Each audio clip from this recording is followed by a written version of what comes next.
Bugs are here. Shout out. Give me my bugs. I got it now. Nice. Good stuff. The grand reveal. My goodness, that's a lot of info. That's actually a lot more iron. That's amazing. But then again, you don't eat like a steak worth of cricket, do you? I mean, you can put a lot of crickets in a pile, can't you? Cows are big. Ingredients. Crickets. 100%.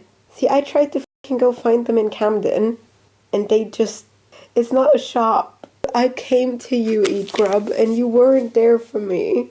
Also, this thing cost like almost 10 quid with shipping, so... Eat bugs so we can all get them for cheaper, please. My god. I would like to formally blame Unos Anus for the existence of this video, because I was dumb enough to Google how much iron there is in bugs after watching their bug eating videos. And boy howdy, there's a lot of iron in bugs, huh? I have a tendency towards mild anemia because my body just doesn't like making blood from...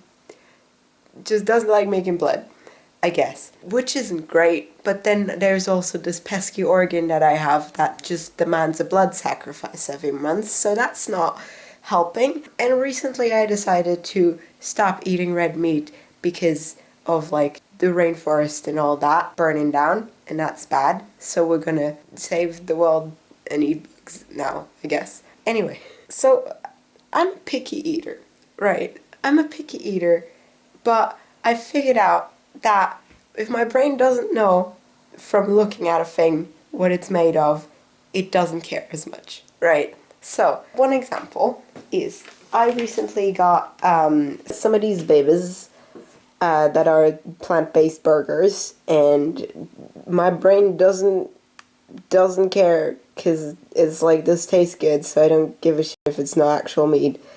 So that's where my brain's at. So I figured, right, if I can, because I'm not going to eat a bug that has like a face, right? I'm not going to do that. So I figured this like cricket powder is just powder.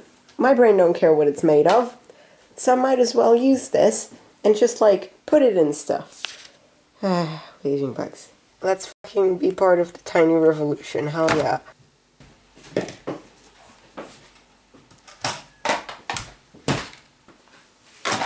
So, I make my own bread for the same reason as aforementioned, that I have a tendency towards low iron, and I want to make sure that I get as much as possible of that from my diet, including wholemeal bread. Wholemeal? Is that what it's called? Is that what it's called? Wholemeal, because English is a garbage language. So I figured I'm gonna make bug bread. This stuff is 100 grams and I'm not gonna use all of it. It says to mix it 3-to-1 parts for baking. I'm not gonna do that because we don't have enough for that anyway. And this is my first time making bug bread now, so we're just gonna... Okay.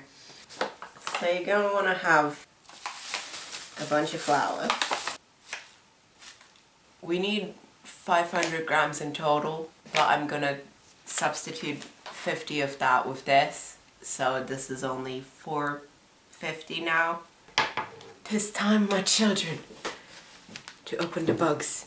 Oh wait, it has a tear thingy, I'm an idiot.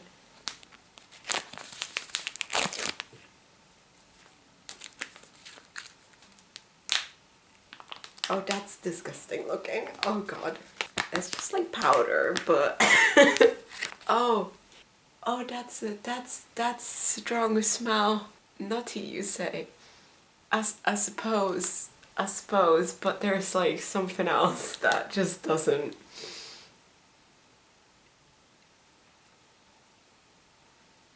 You're just gonna live there now.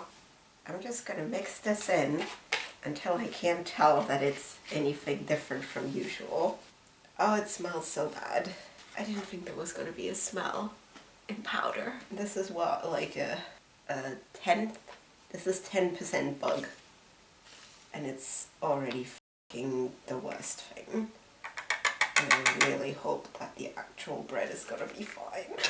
So you got your 500 grams of flour, and you add a bunch of salt, and you mix that stuff in there.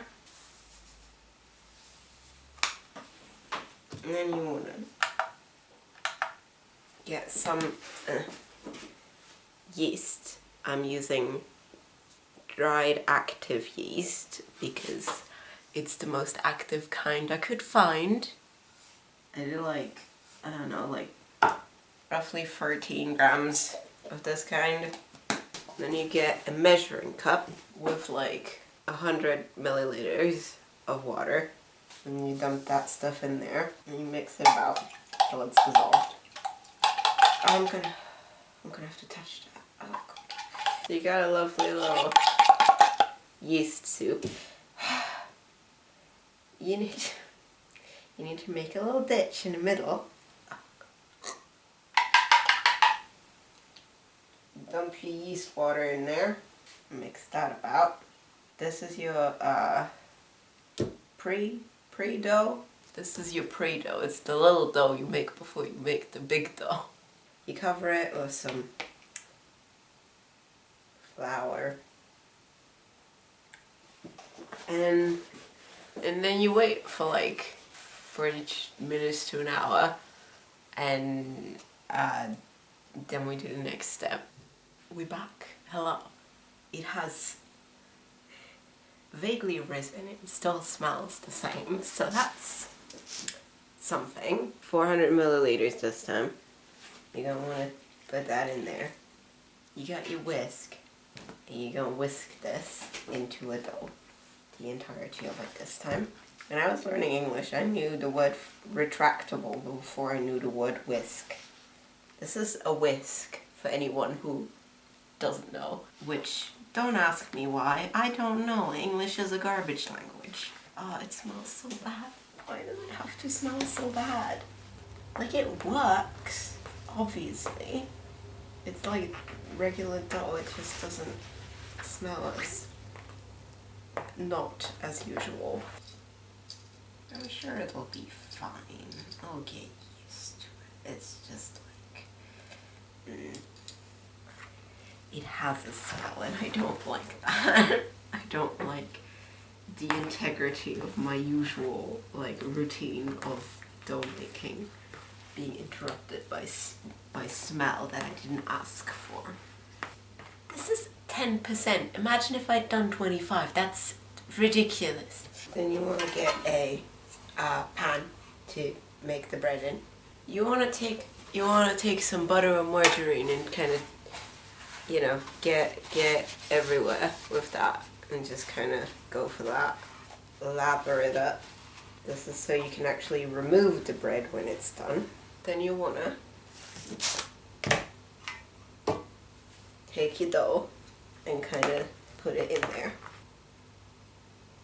I'm starting to get used to the smell, so that's good, question mark.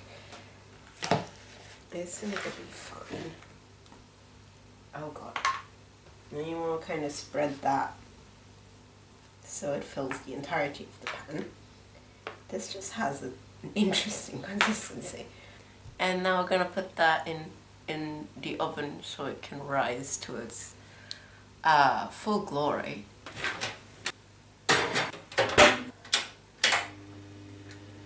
If you have a warm place, you can leave your dough, let it rise there.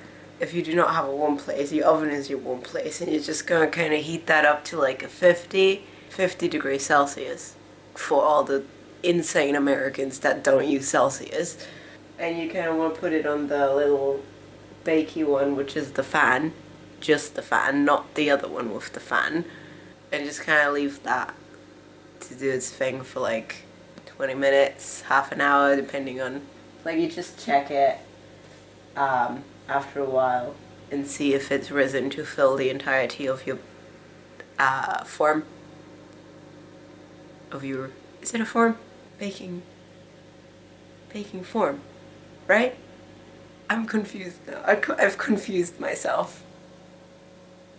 Editing me will know. Can you see that? Like, it's full now. Up to the top, So now we're simply gonna turn this dial up to roughly 180, and we're gonna put our timer on. We're gonna put our timer at 55 minutes, and then we're gonna wait.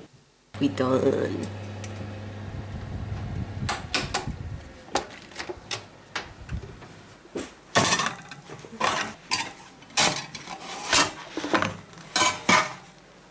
Bug bread.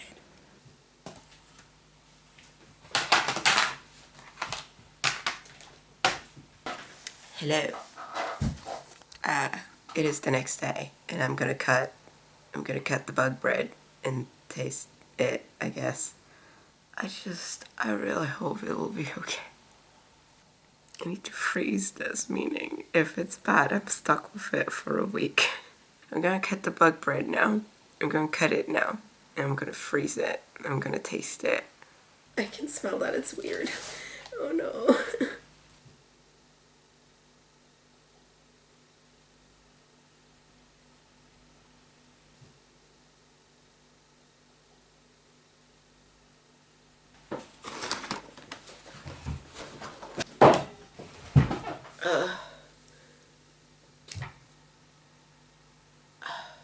The time has come to taste the bug bread, and I don't know how I feel about it, but I'm gonna do it anyway because I have this now, so.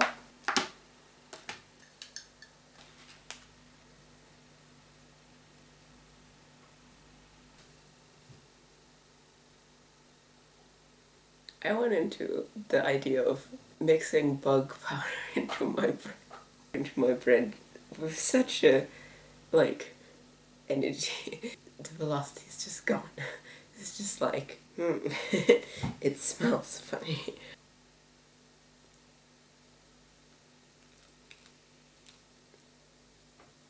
It tastes like bread, but it tastes slightly different from my usual bread. But fine. This is with like strawberry jam, so sugar might help. I don't know. It's fine. Like, it's fine. Bug bread. It's bread. Like, it's bread. So, what did we learn? Bugs have a smell slash taste, which is stronger than expected, but alright, and I can probably get used to it. I'm hoping that the iron aspect of it will help me be less close to anemia. Everybody should eat bugs so that they can be produced more and become cheaper, so all of us can eat them better and then save the planet, I guess. I don't know. Eat bug bread. Recipe down in the description probably, so check that out if you wanna recreate my bread recipe. See you in the next video. Bye bye. Bye bye.